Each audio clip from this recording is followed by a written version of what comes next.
నమస్తే, welcome to Telugu రాజ్యం. నేను మీ వెంకట గణవరపు. ప్రస్తుతం స్టూడియోలో ఉన్నారు వైసీపీ అధికార ప్రతినిధి కారుమూరి వెంకటరెడ్డి గారు. వెంకటరెడ్డి గారు నమస్తే. నమస్తే అండి.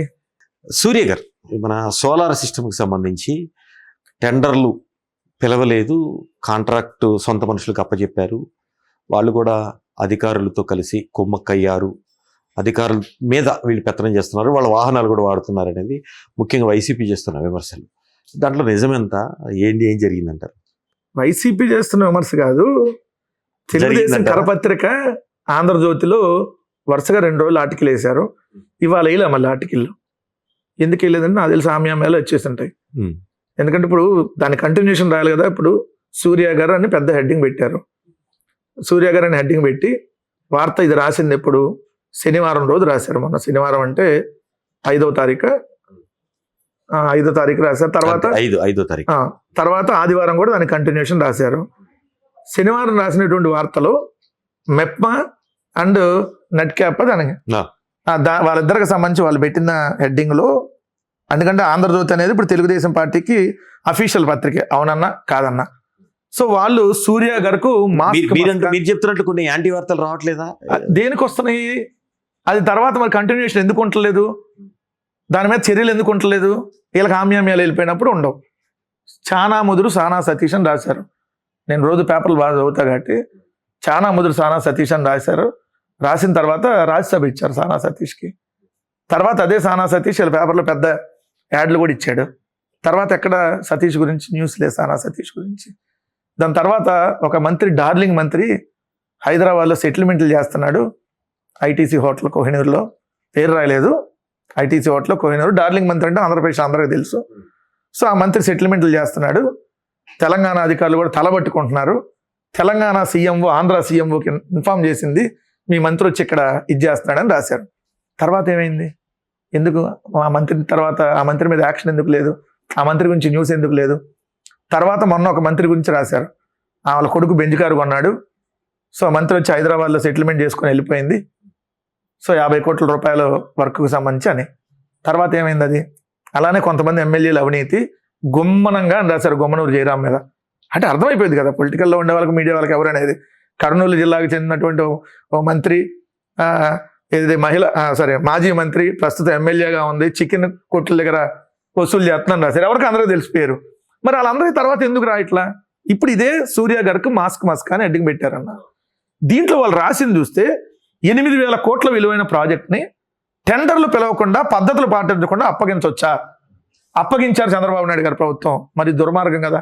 జగన్మోహన్ రెడ్డి గారు ఉన్నప్పుడు 100 కోట్లు పైబడిన ప్రతిదీ రివర్స్ టెండరింగ్, జ్యుడిషియల్ ప్రివ్యూ కదా, చేసి ఇచ్చేవాళ్ళు కదా. ఇప్పుడు 8,000 కోట్ల కాంట్రాక్ట్ అసలు భారతదేశంలో టెండర్ లేకుండా ఎక్కడ అందిస్తారా?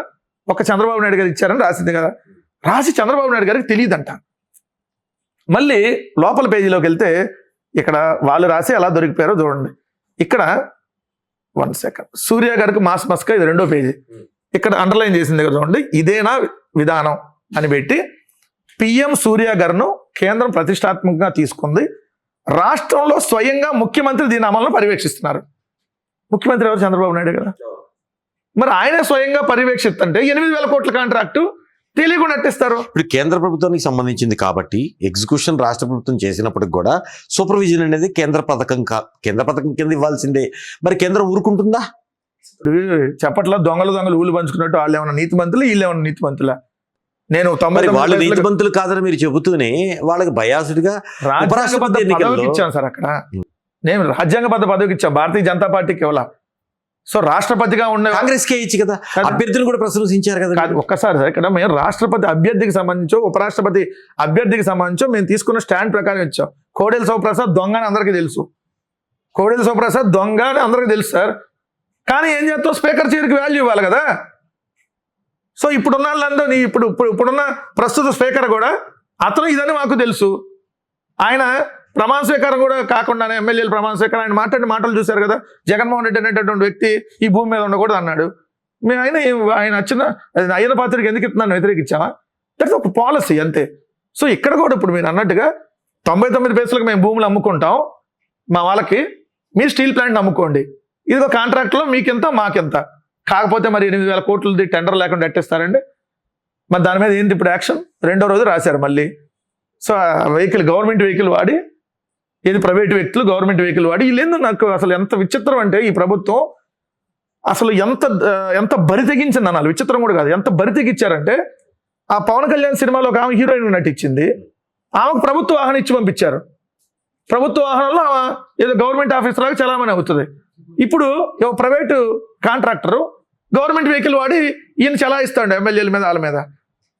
ఆ జత్వాని, అది ఆ హనీ ట్రాప్ నటి జత్వాని అనే ఆమె, ఆ జత్వాని అనే హనీ ట్రాప్ నటి ఆమెని మంచి విలాసవంతమైనటువంటి నోవాటెల్ హోటల్లో విత్ సెక్యూరిటీ పోలీస్ బందోబస్తు అవరక్షణ కల్పిస్తారు. ఈ హయాంలో జరిగిన దాని మీద ఇప్పుడు ఐపీఎస్లు కూడా దాంట్లో జవాబుదారీ అయ్యారు కదా సార్. కేసు పెట్టి అరెస్ట్ చేసినంత మాత్రాన ఏదో అయిపోయిందని అనుకుంటే ఎట్లా? ఏమైంది? 16 నెలలు జగన్మోహన్ రెడ్డి గారి మీద అరెస్ట్ చేశారు, ఏమైనా అయిందా?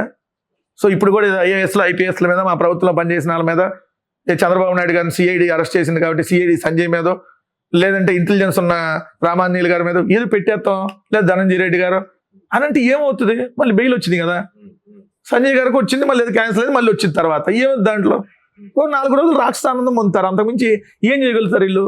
తర్వాత కాలం గిరిని తిరిగి వచ్చి యూరియా కొరత మీద ఏం చెప్తారు మీరు? యూరియా కొరత 2 రాష్ట్రాల్లో ఉంది. ఇది కృత్రిమ కొరత. యూరియా అనేది కృత్రిమంగా సృష్టించిన కొరత. సృష్టించారా? పబ్లిక్ సృష్టించారు. ఉందని ముందుగా తీసుకోవటం వల్ల జరుగుతోంది. సార్ ఇక్కడ ఏంటంటే నార్మల్ గానే నానో ఎరువులు వాడటం కోసం అని చెప్పి యూరియాని కొంత తగ్గించింది కేంద్రం. దానికోసం 1000 కోట్లు 1500 కోట్లు ఏదో కేంద్ర నిధులు వస్తాయంట. అందుకని అగ్రీ చేసి వచ్చింది రాష్ట్ర ప్రభుత్వం, చంద్రబాబు నాయుడు గారి ప్రభుత్వం. బాగా రైతులు కూడా గమనించాల్సిన అంశం. సో రైతులు యూరియా కంటే ఇతనికి డబ్బులు ముఖ్యం, ఆ వచ్చే డబ్బులు ముఖ్యం. అందుకని యూరియా కొరతని కొంత తగ్గించారు. రెండోది ఏం చేశారు? ప్రైవేట్ వాళ్ళ చేతికి ఎక్కువ వెళ్తుంది. ప్రైవేట్ వాళ్ళ చేతికి ఎక్కువ వెళ్తే ఏమొస్తుంది? అక్కడ వీళ్ళకి బ్లాక్ మార్కెట్ కి వెళ్ళిపోతుంది కదా. బ్లాక్ మార్కెట్ కంటే ఈ లారీకి ఎంత అమ్ముకుంటారు కదా తెలుగుదేశం వాళ్ళు. రెండోది తెలుగుదేశం వ్యాపారస్తులు అమ్ముకుంటారా? వ్యాపారస్తులకు అట్లా వెళ్తుందనంటే ప్రభుత్వం దాన్ని సహకరించకపోతే వాళ్ళకి ఎందుకు వెళ్తుంది?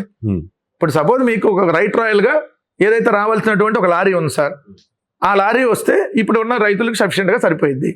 ఆ లారీలో సగం తీసుకెళ్లి ప్రైవేట్ వాళ్ళకి, సగం తీసుకెళ్లి ఇక్కడికి ఇస్తే సగమే అందిద్ది. అప్పుడు 2 బస్తాలు వెళ్తుంది, ఇక్కడ ఒకటే వస్తుంది. ఇక్కడ తక్కువ రేటుకి అందిద్ది, ఇక్కడ 260 అంతకు రావాలి. దాని బ్లాక్ మార్కెట్కి వెళ్తే 450. దానివల్ల ఒక్కొక్క బస్తాకి 250 రూపాయలు అదనంగా రైతు చెల్లించాలని అంటే ఇన్ని బస్తాలు ఇన్ని లారీల మీద ఇది 200 కోట్లకు పైగా కుంభకోణం అనేది మేము క్లియర్గా మాట్లాడుతున్నాం. కాదు అని అంటే చంద్రబాబు నాయుడు గారు మరి యూరియాకి సంబంధించి కొరత ఉందని చెప్పి 1 వారం రోజుల నుంచి మాట్లాడాడు కదా. అప్పుడు యూరియా కొరత లేదు, కొరత ఉందని ఎవరు ఇలా చేస్తే వీళ్ళందరూ ఫేక్ గాళ్ళు, అసలు అన్నం తింటున్నారా వీళ్ళు పశువులు అని రైతుల మీద కూడా దారుణంగా మాట్లాడాడు కదా. మరి ఇప్పటికీ స్టిల్ యూరియా కొరత ఉంది కదా, స్టిల్ ఇప్పుడు కూడా యూరియా కొరత ఉంది కదా. ఈ రోజు మీరు చూస్తే మనం ఇంటర్వ్యూ చేస్తున్న రోజు నందిగామ కాదు సార్, తిరువూరులో లైన్గా చెప్పులు పెట్టిన ఎన్టీఆర్ డిస్ట్రిక్ట్ తిరువూరులో లైన్గా రైతులు యూరియా కోసం వరుసగా చెప్పులు పెట్టారు. అక్కడ నిలబడలేక రైలుగా చెప్పులు పెట్టారు. ఎలాంటి పరిస్థితి ఉంది? సో రైతులకి యూరియా అందించలేరు. అసలు ఇదేం ప్రభుత్వం అండి? రైతులకు యూరియా అందించలేనటువంటి ప్రభుత్వం మనము వింతగా చూస్తున్నాం. 79 ఏళ్ళు అయింది మనకు స్వాతంత్రం వచ్చి. ఈడ చూస్తేనేమో ఒక పక్క ఏమో విష జ్వరాలు ఊర్లో సరిపోతున్నటువంటి పరిస్థితి. ఓ పక్క ఏమో రైతులకు యూరియా అందదు, రైతుకు గిట్టుబాటు ధర ఉండదు. ప్రశ్నిస్తేనేమో మీరు పశువులు అంటారు, లేదంటే సంఘ విద్రోహ శక్తులు అంటారు, దండుపాలెం బ్యాచ్ అంటున్నారు, లేదంటే రోహింగ్యాలు బంగ్లాదేశాలు అంటున్నారు. ఏది గిట్టుబాటు? ప్రజా వ్యతిరేక కార్యక్రమాలు ప్రభుత్వం చేస్తుందని మీరు గంటాపథంగా ఏదైతే చెప్తున్నారో, ప్రజాక్షేత్రంలో పోరాటాల విషయంలో వైసీపీ వెనకబడిందా అంటే? సార్ పోరాటాల్లో వైఎస్ఆర్ కాంగ్రెస్ పార్టీ ఎప్పుడు వెనకబడలా. ఈ రోజు ప్రజల తరఫున పోరాడుతున్న ఏకైక పార్టీ ఎవరు? వైఎస్ఆర్ కాంగ్రెస్ పార్టీ. అంతకుమించి ఎవరున్నారా? మిగిలిన అందరూ పాలక పక్షమే కదా. అదేనంటాను, కరెక్టే. కానీ మీరు ప్రజాక్షేత్రంలో పోరాటం చేసేది ఒక ధర్నానో, ఒక బంధు పిలుపునిచ్చో ఇప్పుడు సమస్య ఖండంతోనే సరిపోతుంది కదా. ఆల్రెడీ దీనికి సంబంధించిన రిప్రజెంటేషన్ లో కలెక్టర్ గారికి మేము అలా చేయబట్టే కదా చంద్రబాబు నాయుడు గారు స్పందించింది. అంటే ఈ ఇష్యూలో పర్టికులర్ ఇష్యూ చాలా యూరియాకి బాధితుల్ని కలుపుకొని బాధితుల పక్షాన్ని నిలబడి గ్రౌండ్ లో చేసింది ఎక్కడ? యూరియాకి సంబంధించి జగన్మోహన్ రెడ్డి గారు వైఎస్ఆర్ కాంగ్రెస్ పార్టీ క్వశ్చన్ చేసినాకే చంద్రబాబు నాయుడు గారు సమీక్ష చేశారు. అట్లానే మీరు చూస్తే మామిడి రైతులకు సంబంధించి జగన్మోహన్ రెడ్డి గారు వెళ్ళినాకే రియాక్ట్ అయ్యారు. అట్లానే మీరు చూస్తే పొగాకు రైతులకి జగన్మోహన్ రెడ్డి గారు వెళ్ళిన తర్వాత పొగాకు బోర్డుకి లేఖ రాశాడు. మిర్చికి సంబంధించి జగన్మోహన్ రెడ్డి గారు మిర్చి ఆడికి వెళ్ళి వచ్చిన సాయంత్రం లేఖ రాశాడు. సో ఇవన్నీ ఎప్పుడు జరిగినాయి? జగన్మోహన్ రెడ్డి గారు రియాక్ట్ అయినాకే జరిగినాయి. అంటే ప్రజల పక్షాన రైతులకు సంబంధించిన సమస్య, గిట్టుబాటు ధర సమస్య, యూరియా సమస్య, లేదంటే వీటన్నిటి మీద రియాక్ట్ ఎప్పుడు అవుతున్నారు? ప్రజల్లో జగన్మోహన్ రెడ్డి గారు ప్రజల పక్షాన బలంగా వినిపిస్తున్నప్పుడు, అంటే జగన్ గారు వచ్చి అక్కడ వినిపించాల్సిన పని లేదు కదా, మాకున్నటువంటి క్యాడర్ మండల స్థాయి, నియోజకవర్గ స్థాయిలో అందరూ ఇలా అక్కడ రిప్రజెంటేషన్ ఇస్తున్నాక అందరూ జనాలు కనపడుతున్నారు కదా రోడ్డు మీద. సో వెళ్ళి ఇంతమంది చేస్తున్నారు అనేది, దాని తర్వాత రియాక్ట్ అవుతున్నాడు. ఈ యూరియా కొరతను ప్రభుత్వం, ఇటు కేంద్ర ప్రభుత్వం కూడా స్టాండ్ తీసుకొని ఎలా అయితే కొరత నిర్మూలనకు ఎలాంటి చర్యలు తీసుకుంటారు, ప్రభుత్వం కూడా ఎట్లా దీన్ని ఆలోచించి ఎలాంటి నిర్ణయం తీసుకుందో వేచి చూద్దాం. థ్యాంక్ యూ అండి. థ్యాంక్ యూ వెంకటరెడ్డి గారు. హలో, తెలుగు రాజ్యం ఛానల్ చూస్తున్నారా? సామాజిక, రాజకీయ, జీవన చిత్రణే తెలుగు రాజ్యం. అతిశయోక్తులు, అసత్యాలు ఉండవు. రాజకీయ కోణం కాదు, ప్రజా కోణమే కొలబద్ద. తెలుగు రాజ్యం వీక్షణ మీ ఉత్తమ అభిరుచికి నిదర్శనం.